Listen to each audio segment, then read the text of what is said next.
A very good Wednesday morning. Welcome to Helping Our Hometowns, our special 6 months after Hurricane Helene. Man, we're already coming up almost 7 months now after the devastation that just hit and hurt western North Carolina so much. As we wrap up today in Avery County, we're in Newland, the county seat up here. I want to bring in, I told you earlier that you're going to get to meet some local heroes that have taken it upon themselves to help neighbors get to where they need to get and to get on the other side of recovery. Dr. Charles Dunn is with me now, who is the chair of the Avery County Long-Term Recovery Group, a new group that was formed by happenstance because the need and the necessity was there. And Charles, it's so nice to meet you. Thanks for being with us this morning. Thank you for having me. I look forward to chatting with you. You know, when I came up here last week to start to meet some folks, everyone, 3 or 4 people said, you've got to talk to Dr. Dunn. You got to meet Charles. He single-handedly has really been able to bring people together. You came up with this long-term recovery group almost as a matchmaker, if you will, Charles.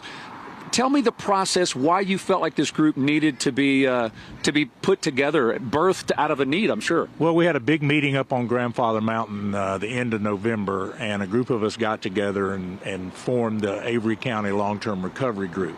And what we do is we serve as a kind of a matchmaker between groups that come up here to work, Baptists on Mission, Appalachia Service Project, the United Methodist Church, and volunteers, so that we are able to coordinate work on various projects. Like, give me an example of why this group that you created was so important. Is it so that there's not redundancies? Is it so that the right service can get paired with the right person in need? Exactly. We identified over 200, we have caseworkers, and they identified and visited over 200 completely destroyed or severely damaged homes. Well, there are multiple groups wanting to help the victims, and the victims are reaching out to whoever can help them. And by coordinating services for the victim between the different groups, we're able to eliminate duplication. And we're looking at some of the projects right now on the screen, whether it's a back porch, whether it's drywall, whatever it may be, electrical. What have you been moved by? Where you've got the know-how, Charles, you got the skill, you got the desire. At some point, has there been emotion sink in, connecting with these people? Yeah, I've visited so many homes and talked to so many people who've lost their house, they lost all their cars, they lost a loved one right in front of them, and that can be very emotional. And what's amazing is so many of our victims, they just want to talk. They want to share their story with you because it helps them to heal. Well, I know this is just a small fraction of what they have already accomplished, and the needs are so great, Charles. Matter of fact, we've got a list. I told you that I want to be wise with our time this morning, because when you look at the needs of what you have, you mentioned the top need are skilled laborers and those that are licensed, those that are bonded and insured. There are the top needs right there.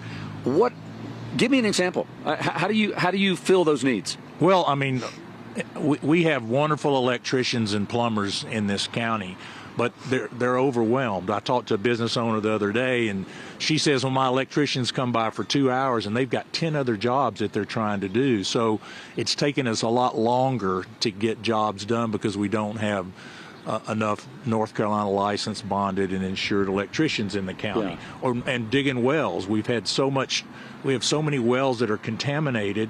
There's only one licensed well driller in Avery County. Are you serious? Yeah, and so we can't get wells so people can get back on their property. So we need, again, North Carolina licensed, bonded well drillers to come help us. Well, and one of the other things on that list, engineers, when it comes to these bridges. I don't think a lot of people realize when you've got hundreds of bridges, private bridges, a lot of these people have to pay for engineers to put the stamp of approval on a project, right, before you can even start the process? In order to get a permit for your bridge, you have to have an engineer come out, do the measurements, and stamp it.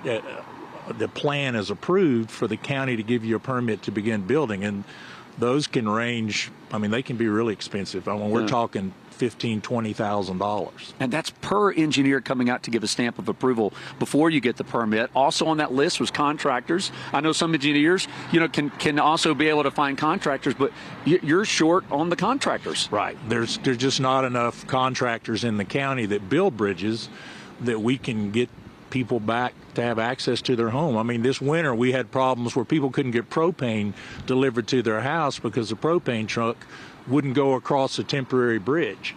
And so we've had that problem, and for ambulances to get in to take care of people when they need 911 service.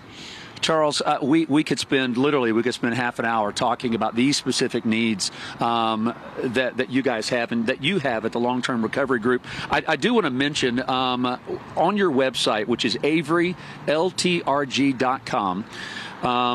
It is a great resource if you want to go on there, if you need help yourself, if you want to be able to volunteer, if you want to be able to donate. But you have a tab on there. We're looking at it right now. One of the tabs is the wellness resources. And there's also the phone number at the bottom, by the way. Why, when you're looking at the complete wellness of a person, yes, they've got physical, they've got structural needs, but the wellness part of that, you guys have free counseling coming up this weekend at Cranberry Middle School. Why is that so important to work through this process? Well, it was a severe trauma. I mean, we have people now, when it rains 3 inches or 5 inches of rain, I mean, they're worried about their place reflooding. And in the past, that never happened. And so every time there's a windstorm or rain, particularly the children that were out of school for 6 to 8 weeks, and every day driving to school or going around the community, you see all this down trees and construction and stuff like that. It can become hopeless, but we want to provide hope for people, and there is hope in this county, and every new house that's completed, every new house that's built brings more life and hope to the people. I know that we were just able to scratch the surface this morning on the needs, the things that are being done, all the scars that you see when you come up here, they're there. They're going to be visible for a long time, maybe even a lifetime. But the hope, it's just like the sun that's coming out right now. The hope that you're providing with Long-Term Recovery Group and Ruth and everyone else that's helping you guys, thank you for what you're doing, Charles. We appreciate it. We've had that number up this morning. We'll have it linked to our website at qcnews.com. And again, let us know what we can do to help. But if you're watching and you fit any of those whether it's engineer, laborer, or contractor, they need help. Please give them a call. We can connect you as well. Thanks for what you're doing, Charles. Appreciate it. God bless you. I really appreciate that. All right, Ted, listen, Charles was talking about this county. This rebuilding relies heavily on the weather, and even when it rains, folks are going through PTSD. So how are we looking up here today, Ted?